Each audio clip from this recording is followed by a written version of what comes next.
어깨 앞쪽이 아프신가요? 빗장뼈라고 하는 쇄골의 끝부분이 어깨와 만나는 지점을 손으로 누르면 통증이 느껴지는 분들이 매우 많은 것으로 알고 있습니다. 여러 가지 원인이 있겠지만 오늘은 어깨 앞쪽에 통증을 느끼게 하는 견갑학원 손상에 대해서 말씀을 나눌까 합니다.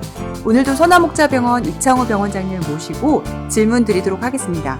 원장님, 견갑학원의 손상을 확인하는 방법은 무엇일까요? 팔을 들고 배를 이렇게 눌러보십니다. 이때 통증이 앞쪽에 있다고 하면 이것은 회전근개 중에서 견갑하관이라고 하는 힘줄의 손상의 가능성이 높습니다. 특히 이런 분들은 뒷짐으로 의자의 등받이를 이렇게 밀 수가 없습니다. 또한 반대편 어깨 쪽으로 손을 누르는 동작을 하기가 어렵습니다. 벤치프레스 같은 운동을 많이 하시는 분들에게 견갑하관 손상이 일어날 수 있습니다. 이를 벨리 프레스 테스트라고 하고 뒤로 하는 것을 리프트 오프 테스트, 조금 전문적인 얘기인데요. 이러한 테스트에 어려움이 있으시다면 한 95% 이상 이것은 회전근개 손상 중에 하나인 견갑하관의 손상이나 석회화성 건염일 가능성이 높겠습니다. 그럼 견갑하관이라는 말의 뜻은 무엇인가요? 견갑하관이란 회전근개의 가장 앞쪽에 있는 근육인데요. 팔을 안쪽으로 돌리는 동작을 할 수 있도록 해주는 근육입니다. 이 근육이 우리 날개쭉지뼈라고 하는 그 뒤에 있는 견갑골의 그 앞쪽면에 붙어 있어서 견갑의 앞쪽 아래쪽에 위치하기 때문에 이름이 견갑하관이라고 불려집니다. 견갑하관의 손상을 진단하는 과정은 어떻게 이루어지나요? 견갑하관만의 손상은 이학적 검사로 어느 정도 확인이 가능하거든요. 우선 가능성을 확인한 뒤에 확진을 위해서 초음파 검사나 MRI 검사를 하게 되면 거의 확실하게 알 수 있습니다. 손상만 있을 경우에는 MRI나 초음파 검사로 알 수 있지만 석회화성 건염 등의 문제는 단순 엑스레이 촬영만으로도 어느 정도 진단할 수 있겠습니다. 이 질환이 생기는 원인은 무엇인가요? 견갑하관의 손상은 무거운 가방을 끌고 여행을 다니다가 어깨에 무리가 되어서 손상되는 경우가 많이 있고요. 또 활시름을 하다가 질환이 발생되기도 합니다. 견갑하관에 손상이 있는 그런 환자분들은 잠을 주무실 때도 옆으로 누울 때 통증이 더 심하게 느껴지게 되고요. 그 자세가 증세를 더 악화시킬 수도 있겠습니다.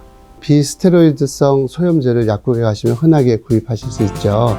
대개는 그러한 약들을 사용하시게 됩니다. 물파스 등과 같이 바르는 소염제를 사용해도 도움이 됩니다. 손으로 어깨 앞부분을 부드럽게 마사지를 하고요. 특히 팔을 밖으로 돌려서 그 아픈 부위를 아침, 점심, 저녁에 30번씩 돌리면서 마사지를 해주면 훨씬 좋아질 수도 있겠습니다.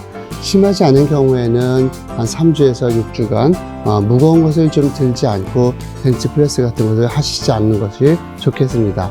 특히 팔굽혀펴기를 좀 피하셔야 됩니다. 이렇게 보존적인 치료를 하셨는데도 계속 아프시다면 병원을 방문하시는 것이 좋겠습니다. 이 질환을 일으키는 행동을 금지하는 것이 치료의 가장 기본이고요. 핵심입니다. 예를 들어서 PT 운동을 받으시거나 근력을 위해서 벤치프레스나 역기를 드는 운동 등 이런 것들을 많이 하지 마셔야 됩니다. 그리고 병원에 오시면 확진을 위해서 검사를 하시고 견갑하관 손상이 확실하다면 원인 제거를 위해 노력하게 됩니다.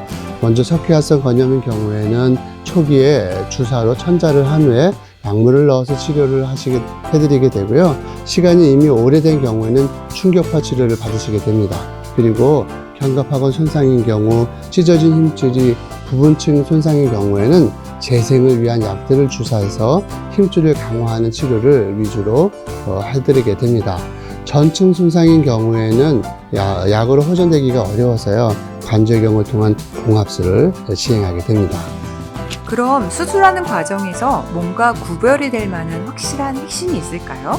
부분적인 손상인 경우에는 대개 RF라고 하는 기구로 다리미질 하듯이 응축술을 시행해서 부분 손상 부위가 더 넓어지지 않게 해드릴 수 있지만 찢어진 경우에는 그 부분이 너덜너덜 거리기 때문에 잘 봉합해드리지 않으면 통증이 남게 됩니다.